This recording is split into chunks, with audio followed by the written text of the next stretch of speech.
Olá pessoal, boa noite, tudo bem? Pessoal devagarzinho entrando, Tati, Milena, Rosa, olá, boa noite, Ju, tudo bem com vocês? Dominique, vocês me ouvem bem? Estão conseguindo me ouvir? Boa noite, Cíntia, Juana, boa noite, acho que vocês me ouvem, né? Sandra, Dani, Lilian, Ju, que legal, que legal. Vocês por aqui. Boa noite, sejam muito bem-vindos. Só esperar mais um minutinho o pessoal entrar. Que bom que vocês estão me ouvindo. Só esperando mais um minutinho o pessoal entrar e eu já chamo a Ciliane para poder conversar conosco. Nessa noite, um assunto super atual, super importante. Nós podemos. Que bom que vocês estão ouvindo bem. Sandra, Cecília, boa noite. Que bom que vocês estão ouvindo bem. Mas um assunto super atual, super importante, que a gente tem que aprender muito, muito a lidar, porque cada vez mais a gente percebe que temos encontrado dentro da sala de aula alunos com transtorno do espectro autista. Então, nessa noite a gente conversa sobre autismo, inclusão e neurociência. Então, a gente traz uma visão da neurociência também para esse transtorno, para que a gente consiga entendê-lo de uma forma melhor, não só nas suas características, aquelas mais fáceis de nós compreendermos e que nós vemos no dia a dia e no contato com as pessoas com o transtorno, mas para que a gente entenda o cérebro deles também um pouquinho, como funciona, e algumas atividades que nós vamos propor a vocês, de modo que vocês possam utilizá-las não só em sala de aula, como em casa, para quem tem filhos autistas. Boa noite para vocês. Eu vou chamar a Ciliane aqui, enquanto o pessoal termina de entrar. Só um minutinho, vamos lá, está aqui. Eu vou chamá-la e aí a gente já conversa esse bate-papo. Aproveitem bastante, porque ela, além de professora e psicopedagoga, Ciliane, boa noite. Boa noite, Fernando, tudo bem? Tudo jóia, e você? Joia. Então tá bom. E o que eu estava falando, para o pessoal aproveitar a oportunidade do contato com você aqui, porque além do seu conhecimento técnico pela profissão, pela sua formação, existe também o seu contato diário e ativo e intenso com o Samuel, porque o filho da Ciliane, ele também tem o transtorno do espectro autista. Então ela traz muito mais do que essa vivência que a gente pode aproveitar em sala de aula, ela traz também essa vivência materna com uma criança que tem o transtorno do espectro autista, né? Olá, pessoal, sou Bey, Jardim das Acácias, todo mundo que está entrando, Regina, boa noite, tudo bem?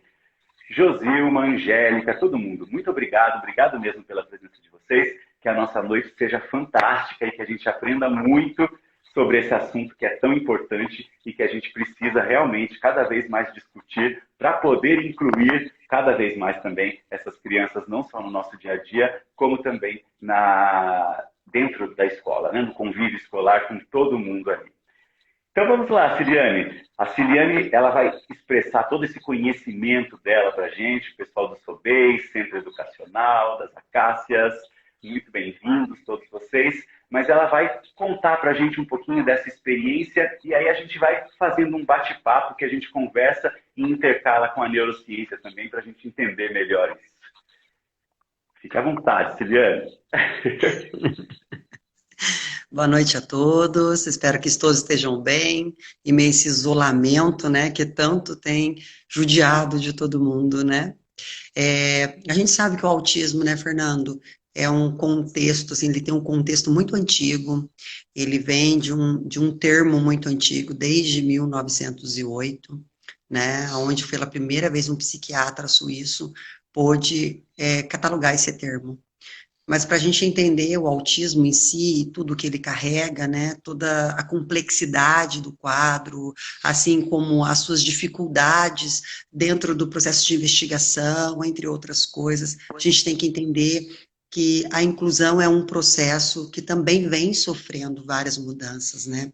E essas mudanças que ela vem sofrendo ao longo da história, com marcadores sociais que não foram tão positivos, ela ainda caminha em passos muito lentos.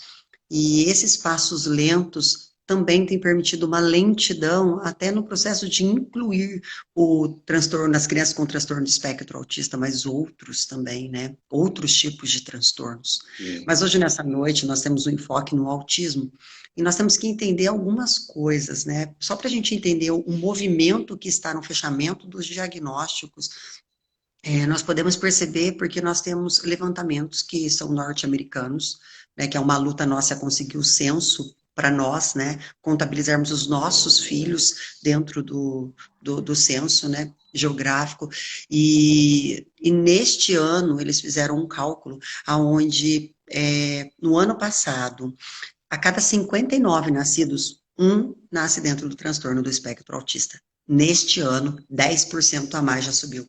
Então, hoje nós temos 54, sendo um, a cada 54 nascido, um dentro do transtorno do espectro, né? É um aumento É uma... significativo, e eu acho que a gente consegue perceber isso dentro da sala de aula, porque cada vez mais nas escolas nós recebemos crianças com transtorno do espectro autista. Né? Exatamente, e muitas vezes os professores tragam seu diagnóstico pedagógico, né, com anotações, eles conseguem perceber fatores que chamam a atenção. E a primeira coisa que chama a atenção é justamente a parte da interação social, a sociabilização daquela criança, porque ela existem sinais naquela criança que te chamam a atenção, que chamam a atenção do professor.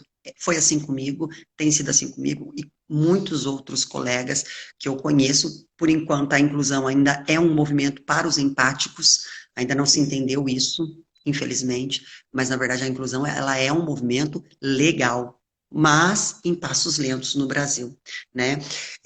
Os autistas eles podem ser chamados também de anjos azul. Por quê? O anjo azul por conta de ser um número maior em meninos. Então, o autismo acontece muito mais em meninos do que em meninas, justamente pelo fator da sutileza dos sintomas, se pudesse dizer nesse termo, apesar do autismo não ser uma doença, né? Mas dos sinais dele na menina, né? Então, nós temos hoje 2 milhões de autistas no Brasil, tá? E ainda existem características muito individuais entre eles, e essas características individuais vão dificultando cada vez mais o fechamento do diagnóstico. Sem dúvida. Né? E falando no fechamento diagnóstico, eu acho que uma coisa que é importante a gente ressaltar é a importância que o professor, o mediador, aquelas pessoas que têm um contato, é óbvio que a importância familiar da mãe, no seu caso aí você pode falar com total propriedade, por ser mãe de uma criança com transtorno do espectro autista, mas a importância da mãe nesse diagnóstico, a importância da escola nesse diagnóstico e, mais do que isso, a importância de nós termos um diagnóstico precoce. Porque quanto antes nós temos o diagnóstico, maior vai ser a chance de uma intervenção precoce e, consequentemente, melhor vai ser o desenvolvimento dessa criança também. Então, acho importante a gente salientar isso, até falando neurologicamente mesmo, porque o autismo ele é caracterizado por um processo de desenvolvimento diferente de alguns órgãos, que a gente vai até conversar sobre algum deles daqui a pouco, mas a gente sabe que o nosso cérebro é capaz de promover neuroplasticidade, é capaz de promover novas ligações cerebrais e, a partir daí, desenvolver também novas habilidades. Então, isso daí eu queria que você comentasse um pouco nesse sentido, para que a gente se conscientizasse, e eu acho que isso faz parte da inclusão, a gente se conscientizasse do papel nosso como família e do papel da escola também no fechamento do diagnóstico. Sim, o fechamento diagnóstico ele é extremamente importante porque, através de profissionais, a gente consegue avançar. Como você disse, a intervenção precoce ainda é a solução para tudo. Nós entendemos que muitas famílias, eles vivem ainda num processo de luto, eles têm uma dificuldade muito grande, muitas mães dizem que cai um piano na cabeça delas, né?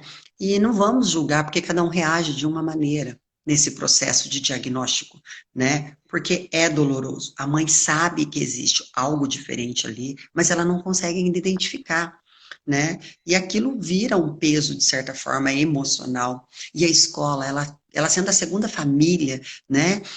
Ela pode formar uma rede de apoio para beneficiar isso. Né? Enquanto professor, ele pode ajudar no diagnóstico pedagógico. O que é um diagnóstico pedagógico? No diário de classe, lá naquele campo final de observações, ele faz pequenas observações, nota, quando possível, chamar essa mãe para conversar, esses pais para conversarem, né? Esse diagnóstico, a partir do pedagógico, abre uma porta muito grande para um diálogo que realmente ele tem uma certa delicadeza, consegue dar o primeiro passo, esse diálogo vai abrir uma gama muito grande, porque o professor pode orientar esses pais a procurarem um psiquiatra infantil, né, ou um neurologista pediátrico, um neuroinfantil, né, porque a gente também precisa lembrar que os profissionais, eles precisam também estar individualizados. Então, assim, ele precisa ficar na especialização de infantil, de pediátrico, porque o cérebro tá, como você mesmo, né, pode dizer isso para a gente, o cérebro está em desenvolvimento, né? Então, seria muito importante que procure esses profissionais. A partir desses profissionais, pode acontecer duas coisas. Ou o profissional indicar um terapeuta para fazer a avaliação, ou então o próprio pai ou a própria escola indicar que a pessoa procure já um terapeuta automaticamente. Geralmente acontece o terapeuta antes de um médico. O único que pode laudar e fechar esse diagnóstico é um médico, no caso psiquiatra ou então neurologista. Fernando, não é muito comum no Brasil, mas o correto também é o pediatra poder fechar, Legal. né? Aqui é muito incomum. E é legal você falar sobre isso, porque tem um fato importante que ajuda também nesse diagnóstico, que é o fato da relação escola-terapeuta. Porque muitas vezes a gente vê uma certa barreira das escolas em permitirem que os terapeutas, ou uma certa dificuldade nesse sentido, permitirem que eles tenham acesso àquele quadro escolar, àquela movimentação que ocorre dentro da sala de Uhum. aula e que é extremamente importante para o fechamento do diagnóstico. Então, eu queria que você falasse um pouquinho isso também, da vivência que você tem como professora e de como isso pode ajudar no fechamento do diagnóstico. Sim, a primeira coisa, a peça fundamental, assim, eu acho que é um pilar para que essa escola seja, além de uma escola inclusiva, uma escola que pode começar a firmar o diagnóstico pedagógico, é o gestor. Os gestores escolares, eles precisam urgentemente estarem dispostos a participar desse processo de inclusão. Depois, o coordenador pedagógico, porque ele é uma ponte fantástica entre um profissional AE, né, de atendimento educacional especializado, assim como ele também pode ouvir, né, ele vai ser a escuta pedagógica também. Então, ele pode levar isso tanto para o gestor, e ele pode fazer essa ponte com os professores. Em reuniões de HTPE, conversar por mais vezes, alguns lugares eu acho que é ATPE também, né, e nessas reuniões, os professores fazerem levantamentos, nossa, você percebeu isso? Eu estou percebendo isso. Você viu alguma coisa naquele aluno, naquele outro? E todo mundo começar a fazer uma rede também de informações. A partir dessa rede de informação, chamar esse pai para conversar. Fechou o diagnóstico, conseguimos receber uma criança dentro do transtorno do espectro? Perfeito. Vamos falar de transtorno do espectro. Precisamos quebrar esse tabu. Isso não é Exatamente. preconceito, isso é Não. informação. E mais do que isso, precisamos saber como lidar com essas crianças. Eu acho que muito do objetivo nosso nessa live hoje é justamente isso. Trazer informações para que nós não nos desesperemos no momento de crise dessas crianças, e às vezes acontece, porque é normal, aquilo que a gente não tem o conhecimento e não tem um contato muito grande, a gente acaba se desesperando diante de uma situação dessa, mas também a maneira de como nós podemos agir para facilitar e para melhorar aquele momento que já é extremamente tumultuado para uma criança que está passando por uma crise que é a criança que tem o transtorno do espectro autista, né? Eu digo por mim, né? Eu vivi uma experiência muito grande. Isso não é falta de amor dentro da escola, a gente precisa tirar muito isso, sabe? Isso também está muito impregnado. Mas é a falta de habilidade de lidar com aquilo, é a falta da competência, é a competência e a habilidade, né? Mas por quê? Porque os professores, Fernando, urgentemente, assim como os gestores, as secretarias de educações, né, todas, seja ela dentro de um município ou dentro de um estado, ela precisa urgentemente criar cursos de formação contínua, Formador. sabe? Os professores precisam aprender como fazer atividades estruturadas. Eu, como professor, enquanto professora, eu vejo quanto os meus colegas têm dificuldade de montar uma atividade, né, estruturada, e às vezes não é má vontade, às vezes é falta de informação, porque é necessário ter esse investimento, né, e assim, reestruturar o ambiente escolar, não dá mais para justificar. O que é reestruturar um ambiente escolar para receber um autista?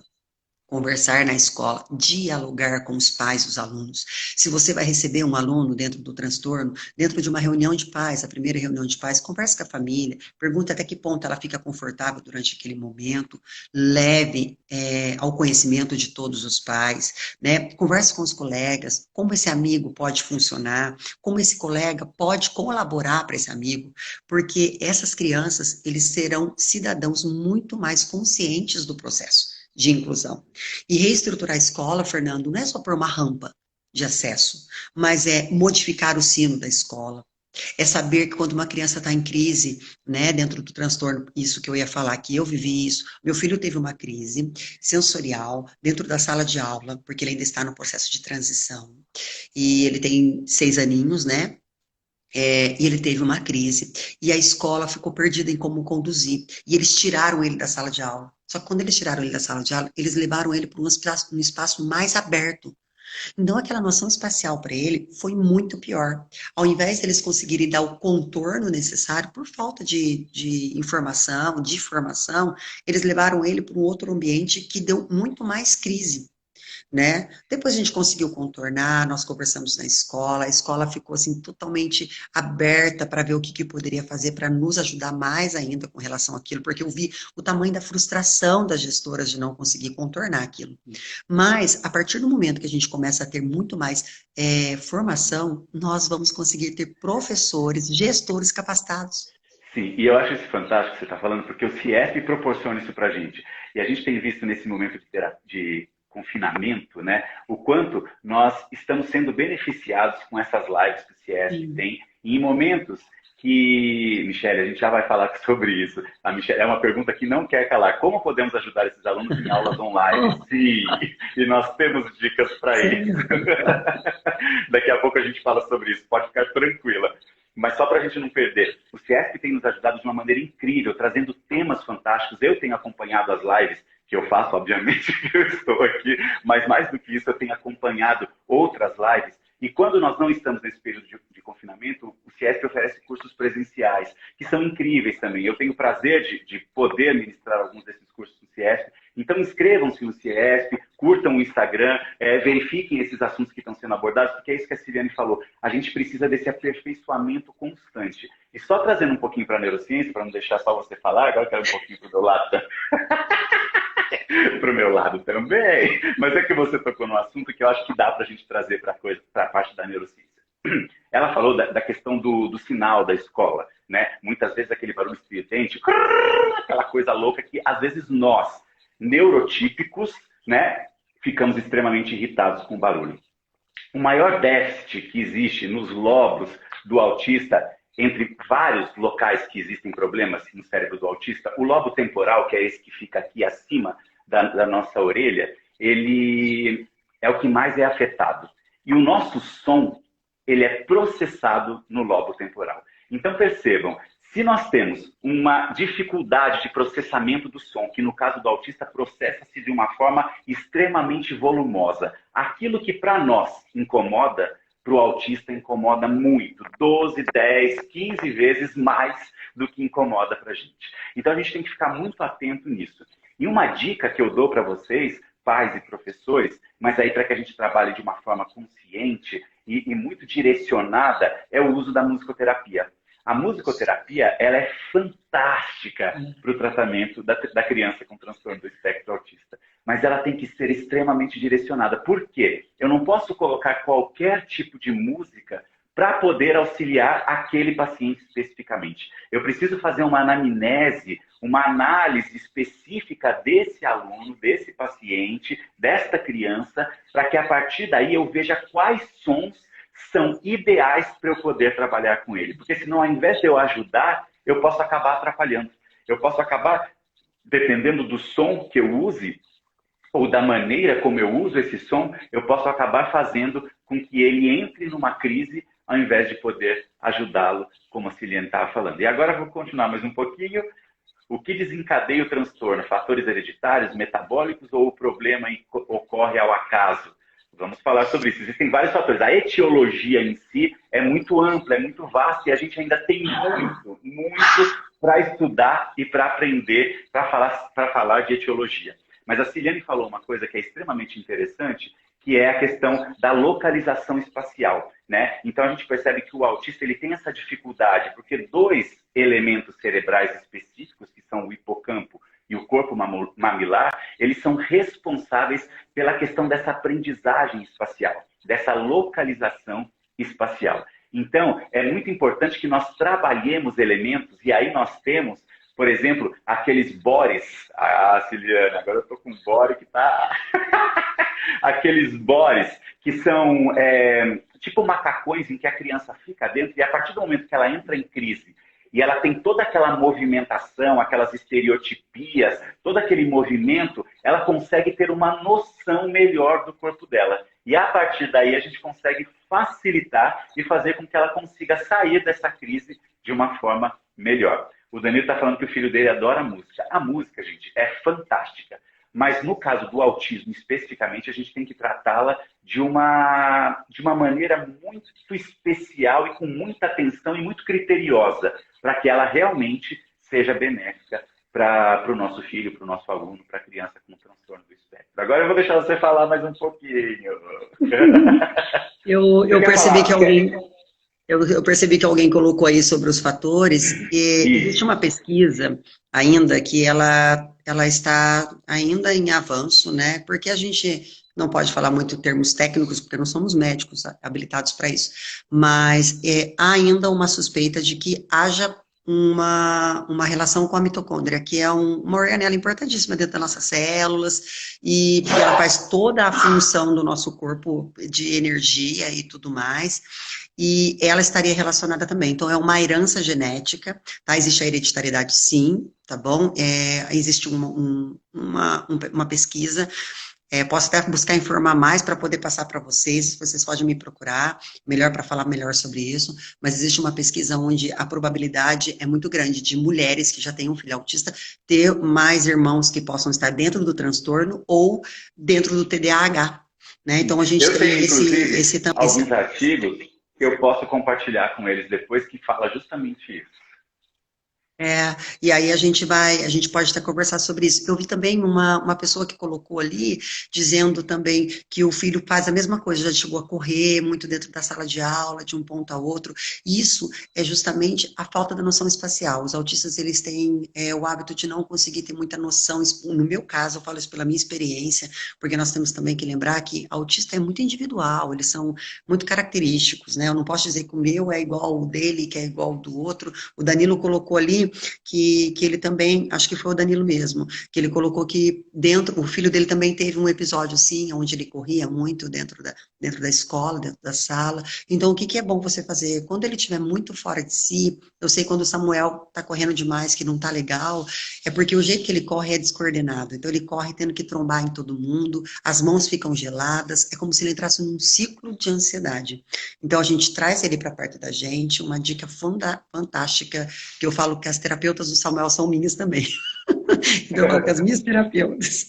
Então, assim, fazer pequenas pressões, tá? No ombro, no braço, são pequenos tatos, isso, Danilo, tatos profundos, né? São movimentos assim, você pode fazer, principalmente na região dos ombros, cotovelos, joelhos e o quadril, pequenos tremorzinhos no quadril. Isso ajuda muito, é como se fizesse uma hiperestimulação positiva, tá? Para a questão sensorial do corpo, a sensação tátil do corpo. E começar a orientar. Né, falar assim, olha, começar a orientar assim, olha, você está ficando agitado, vamos controlar, o que você está pensando? Conta para mim, perguntas curtas, consiga fazer com que o seu filho entenda o que está acontecendo com ele, porque talvez ele não compreenda, ou talvez ele não consiga te repassar.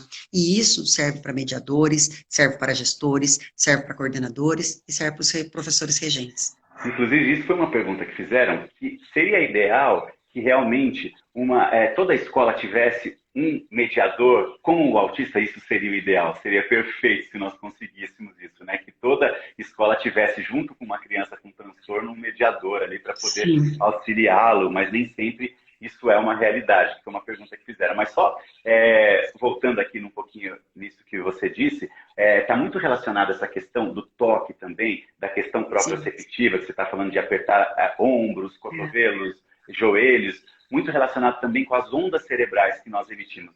Uma criança com transtorno do espectro autista, nesses momentos de crise, ela realmente passa por uma liberação e uma frequência de ondas cerebrais, de ondas gama, que são as ondas que geralmente nós temos quando estamos estressados.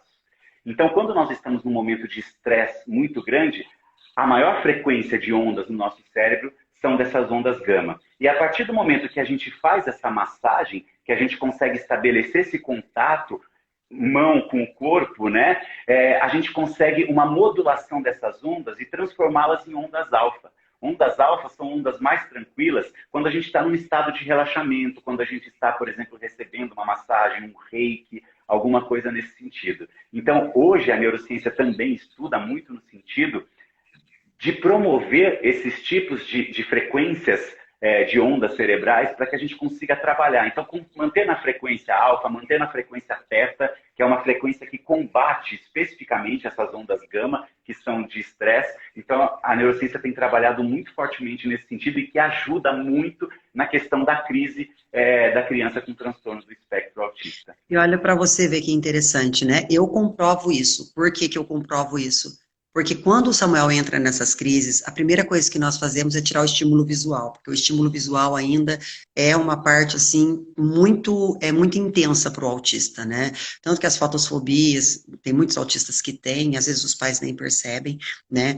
Então, assim, hoje nós temos, não sei se eu posso comentar dela, Fernando, a Claro, pode Cris, comentar ela tudo trabalha que com você arroba quiser. sensorial, depois quem quiser me procurar para saber melhor, ela está fazendo arquitetura para casas sensoriais, adaptar casas. Então, ela está adaptando iluminação, a parte sonora, então, assim, a parte tátil, fantástico. Por quê, Fernando? Muitas dessas crianças, quando elas entram em crise, você tem que começar, e isso eu falo para todos os professores, as salas, as escolas precisam ser reestruturadas. Uma criança numa crise dessa, ela precisa sair do foco do estímulo. Então, diminuir o estímulo visual, depois levar para a diminuição do estímulo auditivo e assim fazer pequenas pressões no corpo. Quando isso acontece, nós apagamos a luz da casa inteira. Se é dia, nós fechamos todas as janelas e nós vamos esperando o Samuel se acalmar.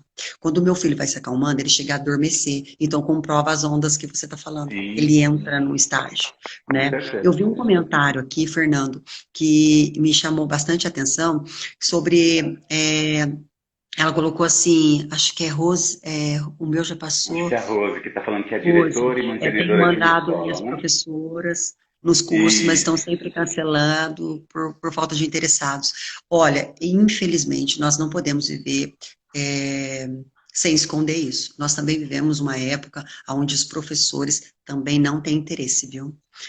Nós vivemos ainda, eu vi também uma pessoa colocando aí, as famílias são preconceituosas, infelizmente. Muitos pais acham que essas crianças e qualquer outra dentro de qualquer deficiência atrasam o desenvolvimento de uma sala de aula, jamais. Eles não têm noção o quão enriquecedor é esse processo. Nós falávamos até recentemente, há um tempo atrás, antes da gente fazer um curso, eu com o Fernando, do caleidoscópio, né, Fernando? Sim, sim. Que aquela imagem do caleidoscópio, se você tirar uma imagem daquela, ele vai perder o seu significado. Assim é a diversidade. Nós não somos seres homogêneos, vivemos dentro de uma sociedade heterogênea. Heterogênea de tudo, de culturas, nós falávamos sobre isso, né? A diversidade, ela é viva dentro de nós, todos nós. Então, ainda existe sim, eu vi alguém comentando, e eu concordo, existe sim o preconceito.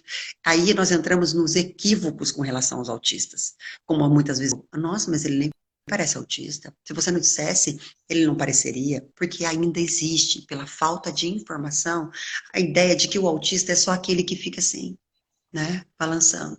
Eu vi também uma pessoa, Fernando, que perguntou ali se existe a possibilidade de algum autista, com o passar do tempo, perder a habilidade de comunicação. Existe, tá? Existe, nós vamos falar disso já já. Se a gente citar os tipos de autismo, a gente vai ver que o transtorno desintegrativo é assim. A criança, ela tem um desenvolvimento, né, Fernando, até os 2 anos, aí aí você não repara, Muitos pais não percebem. Aí, quando vai chegando dos 2 aos 4 anos, essa criança começa a perder habilidades. Gente, é perder habilidade para não conseguir mais voltar ao normal, tá? Essa criança vai perdendo as habilidades, até que uma hora essas habilidades chegam a ficar irreversíveis. Ela tem perda de cognição, interação, comunicação e, infelizmente, a desintegração, por isso que chama transtorno desintegrativo, né? É irreversível mesmo, Isso é infelizmente. legal a gente comentar. Inclusive, até fizeram uma pergunta: a partir de que idade a gente consegue reconhecer? A gente vê o relato de muitas mães dizendo realmente que no amamentar, aquele olhar que a criança tinha direto, eu acho que no seu caso, acho que você me contou Fui isso eu, uma vez, né? fui eu. Mas eu vejo relato de várias mães dizendo isso. Aquele contato no olhar, ele acaba se perdendo. Né? Então ela começa a ver que o olho passa o olho da pessoa e olha para o nada, praticamente assim. Então, geralmente, essa é a primeira análise que as mães começam a ter, né? E identificar realmente que a criança possa ter alguma alteração e uma propensão aí ao transtorno do espectro autista. Eu E não essa questão estimulo, não. Perdão.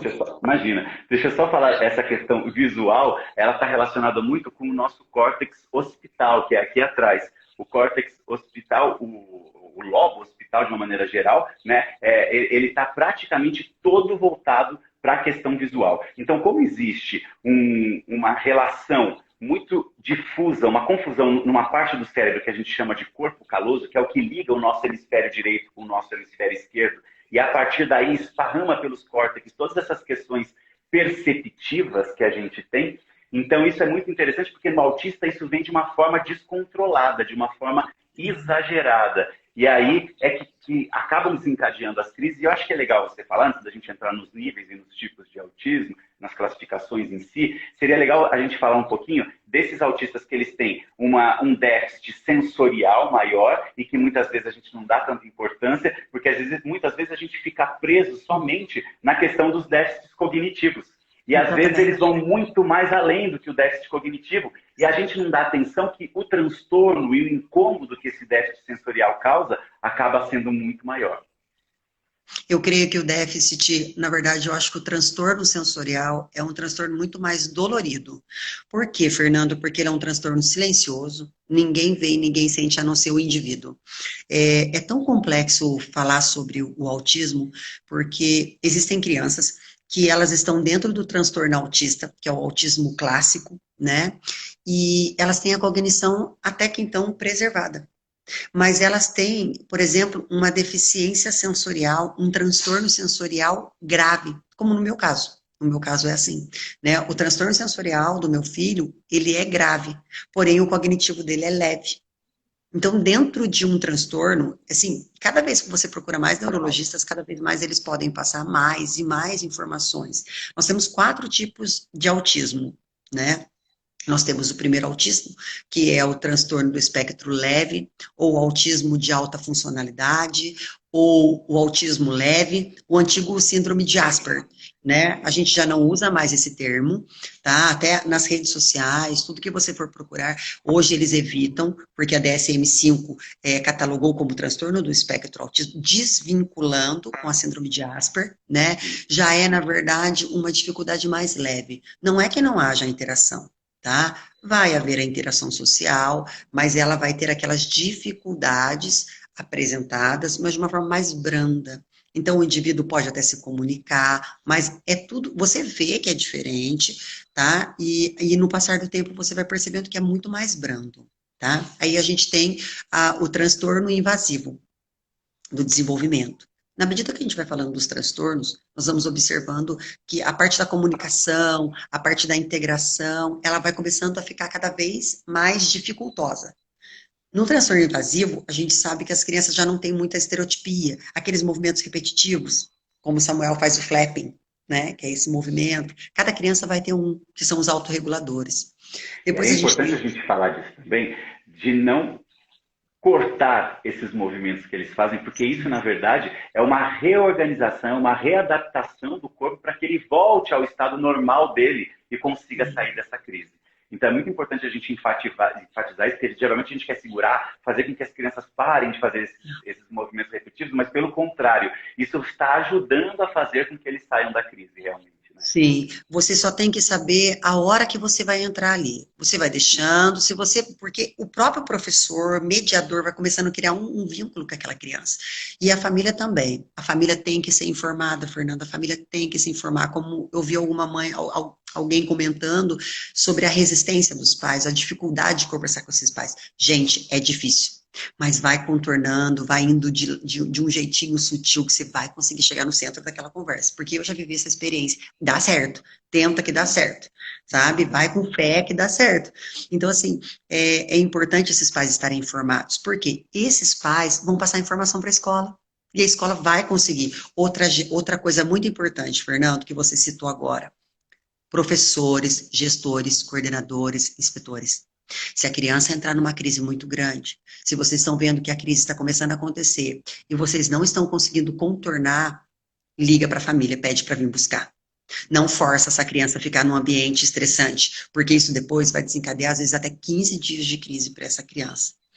Tá? Então é muito importante a gente falar isso. E eu acho que também é importante a gente citar, né, nisso que você está falando, como o processamento cerebral, e aí a gente pega basicamente o córtex pré-frontal, que fica aqui nessa região frontal, que está relacionado pelo nosso planejamento, pelas questões emocionais também, pela formação da personalidade. Então, uma hipoativação, ou seja, uma ativação menor, mais diminuída, e quando eu falo em ativação, eu estou falando em fluxo sanguíneo, um maior fluxo sanguíneo que passa naquela região, e o que é legal disso é que a gente vai propor algumas atividades que a gente possa realmente ativar essas áreas cerebrais que eu estou falando para vocês, e que são áreas que geralmente são hipoativadas por uma falha no desenvolvimento delas, e a gente pode ativar para criar novas habilidades nessas crianças.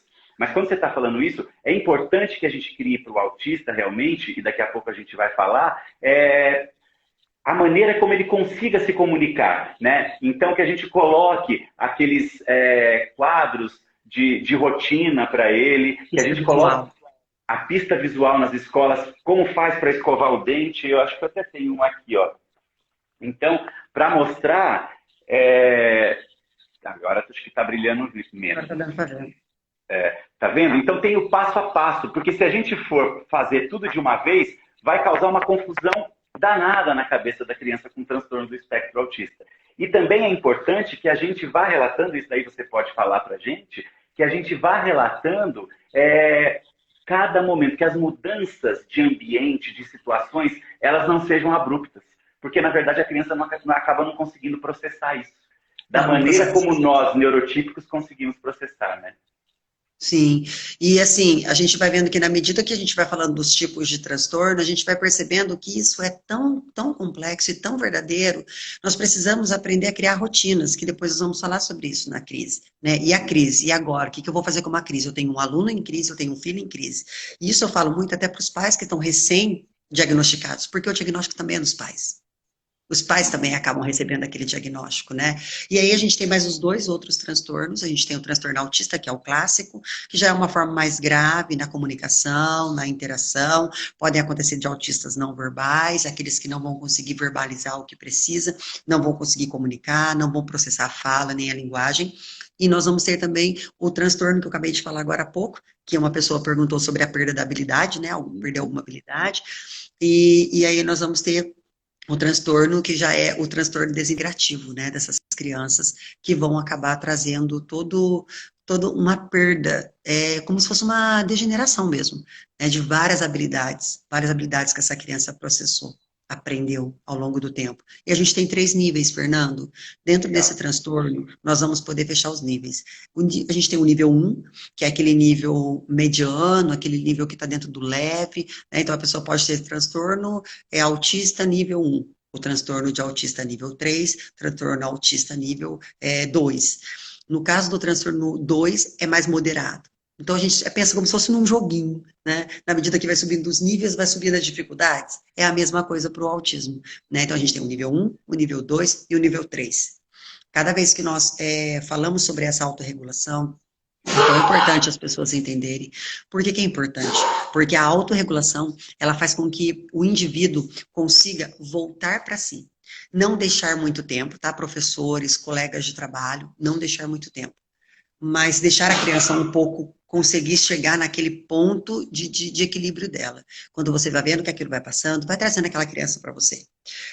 Toque nela profundamente, né? E vai dizendo, eu tô aqui, o que você está pensando, conta para mim o que está contando, o que você está pensando, o que você está sentindo, porque alguns autistas não falam se tem dor, tá, Fernando? Não falam se estão com fome, se estão com sede. Já Então é muito aproveitando isso importante. que você está falando, eu gostaria de mostrar alguns quadros em que eles conseguem se comunicar, né? Então vem separado. E aí, até depois deixo para vocês o telefone da Quitéria, que faz isso de uma maneira fantástica. E ela consegue fazer individualizado esse trabalho. Então, isso para nós termos na escola, para nós termos em casa, para pais que realmente têm crianças com transtorno do espectro autista. Célia, um beijo para você. Ela está dando um oi aqui. Logo a gente vai estar fazendo uma live junto também. Mas a gente coloca aqui, então, eu quero um abacaxi. Por quê? Porque no cérebro do autista vem tudo fragmentado do jeito que está aqui. Então ele não consegue formular essa frase de uma maneira totalmente concreta.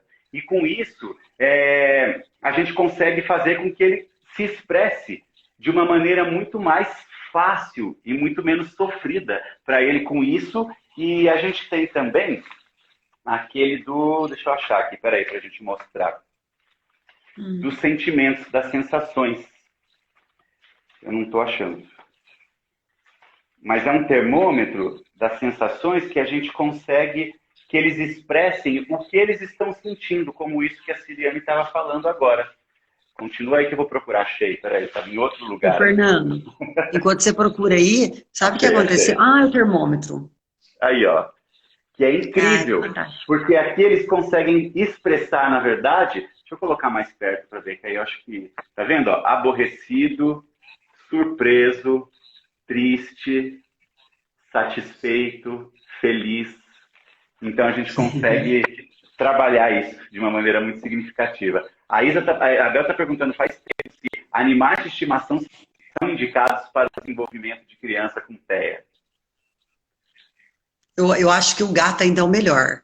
Porque eu brinco que gato é autista também, sabe? Ele tem um momento individual dele, eles são carinhosos na medida do possível, mas o desenvolvimento de uma criança que vive com um animal, qualquer uma delas, é muito grande. É um desenvolvimento muito maior em questões sensoriais. Não só pelo envolvimento, né? Não só pelo envolvimento, mas como você falou, pela questão sensorial também. A questão de tocar, né? De fazer carinho, de expressar. Então, você começa a ver algumas manifestações, ainda que do animal, mas que beneficiam e ajudam a trazer essa conformidade social, essa questão da sociabilização de uma maneira mais efetiva. Então, é muito bonito. Sim. Tem uma Thaís Anderson. Ela colocou, meu filho não quer vestir camisa de jeito nenhum. Thaís, é blusa de frio ou é camiseta mesmo normal?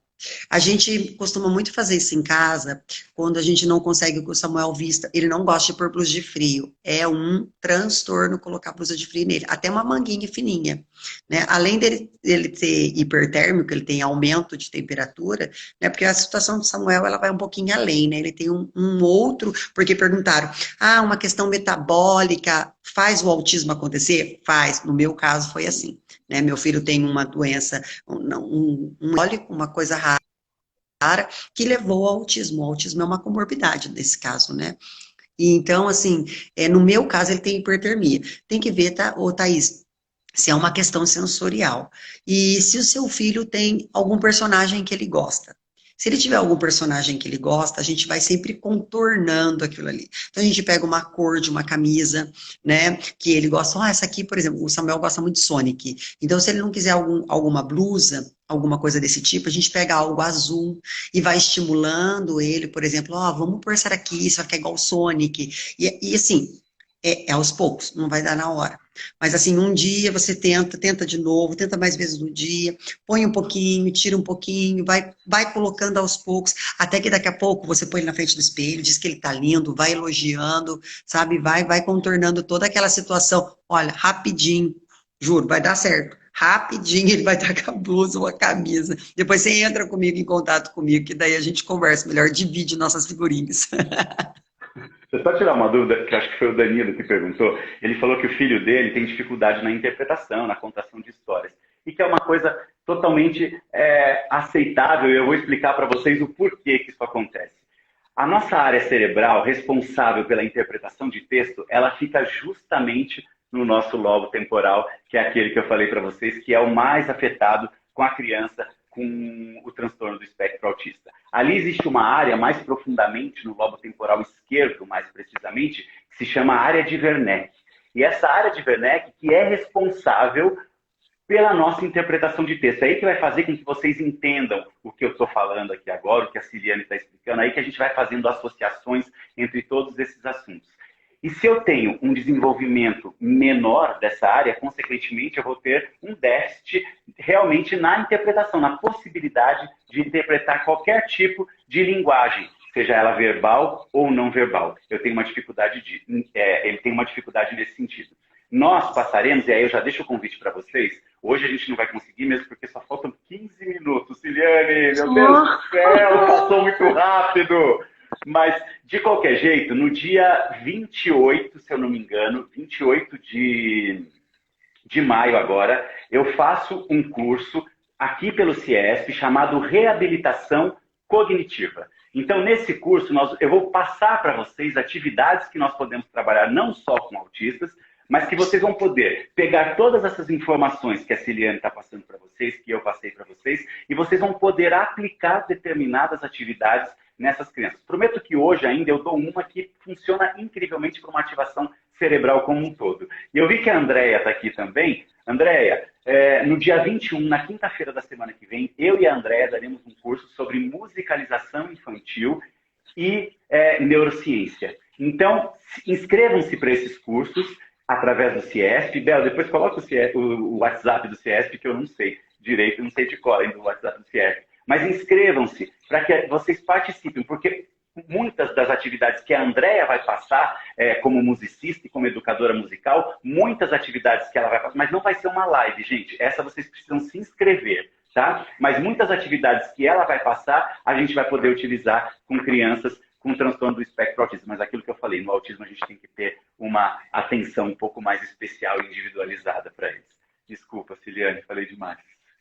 Não falou nada. Eu estava vendo uma pessoa colocando aqui, a Lisa Morello, ela estava colocando sobre o transtorno de processamento sensorial. Existem muitas crianças que elas podem ter transtorno de processamento sensorial e não ser autista. Existe muito isso. Olha para você ver a complexidade. E olha, Fernando, eu acho que é uma coisa muito interessante, apesar do nosso tempo ter muito curto, eu acho que todo mundo que precisar entrar em contato pode entrar, né? Depois a gente passa os contatos direitinho. Eu tenho várias pessoas, como o Fernando citou, a Quitéria, que é um ser humano fantástico, ela faz tudo personalizado, sabe? E ela ajudou muito. O PEX foi muito importante para o Samuel. O PEX, né, que o Samuel usa, é muito importante para ele, para a rotina. E ela colocou sobre isso. Vamos mostrar, já que você está falando? Mostra, aproveitar sim. e já Pode ir mostrando, pode ir mostrando. E aí a gente vai vendo, sabe? Esse é o quadro de rotina. Ali vocês vão ver que na lateral, que está em branquinho, sem o crack, né? Ali você pode pôr os horários, então você tem muita possibilidade de modificar esses horários, e no dia você vai colocando toda a rotina dele, né, do seu filho, da sua filha, e na medida que ele vai executando essa rotina, você vai tirando e colocando dentro de uma vasilhinha que ele já sabe que é para isso. Atrás desse quadro de rotina, eu tenho esse calendário fantástico que a Quitéria fez para mim, e ele é móvel, porque o autista tem muita dificuldade em relação ao tempo, né? O tempo, espaço, o amanhã, o hoje, o agora, o depois, e ali você consegue ter toda essa movimentação, se o dia tá frio, qual estação do ano é, que dia é, um mês, o dia da semana, a data, né? O dia da semana, então assim, é fantástico. Gente, tudo isso é fácil de limpar, é fácil de higienizar, porque a gente sabe que as coisas que são feitas de feltro, elas empoeiram muito rápido. Então, assim, esse material, ele facilita a higienização. Então, assim, é um período, assim, que nós estamos passando por essa pandemia. De pandemia é fantástico, necessário. E eu não sei como é que são os pais com relação a isso, não vai dar muito tempo para a gente conversar, né? Mas assim, a gente vê o quanto a pandemia está judiando das nossas crianças. Então, uma dica que eu dou valiosa é manter a rotina em casa, Fernando, estimular sensorialmente, painço, pega uma vasilhinha com painço, sabe? Pais também e professores. Se o aluno entrou numa crise sensorial, você acha, ou então ele está numa crise de estresse, leva ele para um lugar sem barulho, até na cozinha, se for preciso, da escola, na sala dos professores. Pega uma vasilhinha com painço, deixa ele tocar, deixa ele sentir, sagu, cru, né? Isso é Então muito são legal, sensações. porque a gente trabalha com aquelas trilhas sensoriais, mas no autista a gente não pode fazer essas mudanças abruptas como nós tínhamos conversado. Mas trabalhar elementos separados, igual você está falando, o painço, o sagu, aquelas geleinhas que a gente põe na água e incham, né? A gente consegue resultado fantástico com isso. E nesse curso do dia 28 de reabilitação cognitiva, o pessoal está perguntando qual o preço, é gratuito o curso, não tem valor. E para se inscrever, se eu não me engano, a Bel já colocou o telefone do curso do CIESP. Então a gente traz essa visão neurocientífica para essas atividades que nós vamos propor para ajudar tanto crianças neurotípicas como crianças que não são neurotípicas. Posso mostrar a atividade que eu falei que eu ia mostrar hoje? Pagar um mico aqui hoje? A Bel está pondo aqui, ó, gente, o departamento de curso é 9... Anotem aí, 11 9 42 53 7631. Repetindo, eu vou decorar, Bel, juro. Até as próximas lives eu vou saber de cor. 11 9 42 53 7631. É só mandar um WhatsApp com o nome e o e-mail para que a gente possa inscrevê-los no curso. E eu vou mostrar para vocês a atividade que eu proponho, porque essa atividade, gente, tem uma coisa que é fantástica, que é a ecoterapia, né? Quando nós cavalgamos, quando nós andamos no cavalo, nós temos uma ativação praticamente dos dois hemisférios cerebrais. E quem faz essa comunicação entre os dois hemisférios cerebrais é o corpo caloso que eu falei para vocês. E esse corpo caloso ele é extremamente atingido, o seu desenvolvimento é extremamente atingido em crianças com transtorno do espectro autista. Então, se existe essa dificuldade de comunicação, e se a partir do momento que eu faço essa atividade, eu consigo essa ativação bilateral do meu cérebro, é incrível e é uma atividade muito simples que vocês não precisam, na verdade, me conhece no Colégio em Busca do Saber. Ah, que ótimo. Manda um beijo para todo mundo do Colégio em Busca do Saber. Saudade de vocês. Então, eu vou mostrar para vocês essa atividade que vocês podem fazer, não com o cavalo em si, mas com essa bola. Sabe essa bola de pilates, gente, que a gente usa nas aulas de pilates? O que a gente faz? Eu acho que não vai chegar até aqui. Não vai aparecer. Não chega. Mas de qualquer jeito, eu estou sentado na bola, tá? Eu estou sentado na bola, então vocês vão dar as mãos para a criança e deixar a criança solta nessa bola, de forma que ela consiga fazer com que a bola jogue ela para cima. Ó, eu não estou me impulsionando com o pé, eu estou deixando que a bola me jogue para cima e a partir daí, isso faz um tamborilar aqui no meu cerebelo. E com isso eu consigo uma ativação extrema de todo o meu córtex cerebral e dos dois hemisférios. Então, o que é legal disso tudo é que o cerebelo ele também é extremamente atingido com crianças com transtorno do espectro autista. Existem células específicas ali que elas têm uma atividade muito grande. E por isso que elas têm esses movimentos muito abruptos também no momento de crise.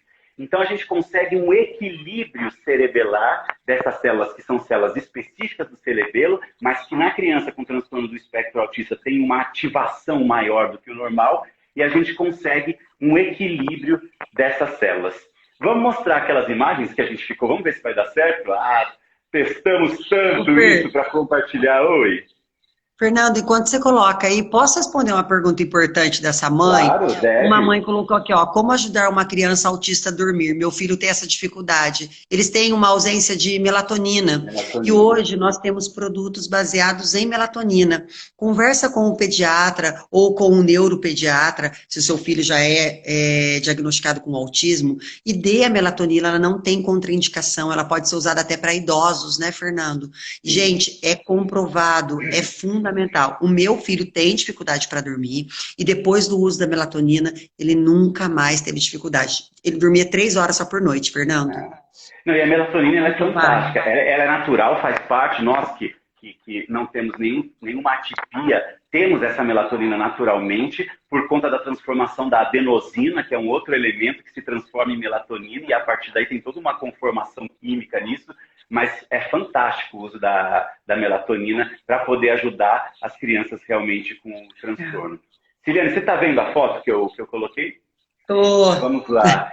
Se você quiser comentar um pouquinho, mas nós temos que ser breve porque temos só 6 minutos. Ai, meu Deus!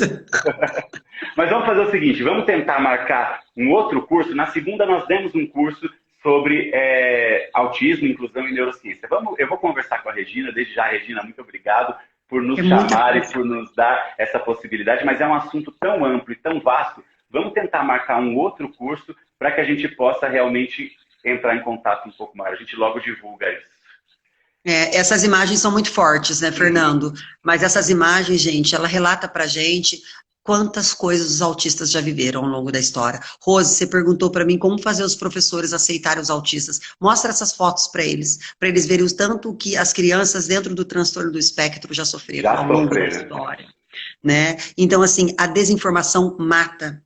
Então, assim, nós precisamos sim. Eu digo isso em todos os sentidos. A desinformação, ela mata o conhecimento, ela mata a empatia, ela mata a tolerância. Então, nada mais justo do que você montar isso num grupo de professores. E olha, gente, demora um pouquinho, mas ao tempo vai. Mas não aqui, só de imagens ruins a gente coloca, a gente vai colocar algumas imagens boas também, para que a gente veja que beleza que é. A pena que a minha imagem está tapando a tempo. Esse é o fofinho do Donald, né? Ele foi o primeiro caso de autismo no mundo. Ele foi diagnosticado por Leo Kanner em 1938. Ele é um fofinho, ele está com 86 anos. Belezinha ele. E tem a Temple, né? A Temple, que ela é conhecida mundialmente por causa daquele filme, mas ela criou uma forma de causar menos estresse, né, Fernando? Nos animais antes do abatimento. E ela criou um círculo para que eles sofressem o mínimo possível antes de passar pelo abatimento. Então ela inovou. Essas imagens, na verdade, a gente até finaliza a live com essas imagens e com uma mensagem de que, assim, se nós estimularmos, nós conseguimos criar novas habilidades. Nós temos que estimular, nós temos que diagnosticar precocemente. Nós, professores, somos fatores fundamentais e peças fundamentais para esse diagnóstico precoce. E quanto antes nós fizermos o diagnóstico, melhor qualidade de vida a gente vai dar para essas crianças, mais a gente vai fazer com que elas se desenvolvam. E mais do que isso, com essas atividades que nós propusemos hoje e que vamos propor também no curso de reabilitação cognitiva, com certeza vocês vão conseguir levar para a sala de aula essa beleza que é a integração, a inclusão e a possibilidade de nós podermos fazer a diferença. Porque nós, como professores, sem dúvida nenhuma, somos agentes transformadores. E um mundo melhor, mais inclusivo, mais empático, com mais pessoas próximas, se amando, se respeitando, depende muito da gente mesmo. Então é fantástico isso. A empatia vai salvar o mundo. Com certeza. Gente, falta 1 minuto para terminar. Que pena. A gente deixa os nossos... o Instituto Límbios é o meu Instituto de Neurociência, que a gente trabalha toda essa parte também. Tem o meu Instagram, Fernando Lauria, ou Doutor Fernando Lauria também. Tem o da Ciliane, ciliane.o. Entre em contato conosco. Eu estou sem o telefone da Quitéria aqui, mas entre em contato conosco que a gente passa para vocês o telefone da Quitéria, porque ela faz um trabalho realmente fantástico. Eu programei uma live com ela, de repente vamos fazer uma live com ela aqui também pelo CIESP. De quarta-feira eu sempre faço as lives no Instituto Límbios, ela vai fazer uma live comigo, mas de repente a gente combina com a Regina para podermos fazer a live aqui pelo CIESP também. Ciliane, mais uma vez, gratidão, define a sua disponibilidade, o seu carinho, a sua forma de passar o seu conhecimento. Eu falo que muito do que eu sei de autismo eu aprendi com você e eu agradeço mais uma vez a sua disponibilidade em poder participar com a gente. Ai, obrigado, Fernando. Eu agradeço a todos. Peço desculpa da gente não conseguir responder, mas eu peço para vocês, somente as mães que entraram, entrar em contato comigo, né, Fernando? Pode entrar e a gente vai conversando, vai dividindo nossas figurinhas É aí. isso aí. Obrigada a todos, viu? Eu agradeço imensamente. Todo mundo que precisar mandar mensagem, manda, que nós estamos aqui de braços abertos, porque quanto mais informação, mais nós vamos poder ajudar as pessoas, né? Com certeza. E eu deixo o ID da Quitéria, eu faço um post com o telefone da Quitéria e a gente se encontra em breve. Quinta que vem tem curso de musicalização, na outra quinta de reabilitação cognitiva. Um beijo no coração de vocês. Obrigado, Regina, CF, pela oportunidade e a gente se vê em breve. Um abraço, tchau.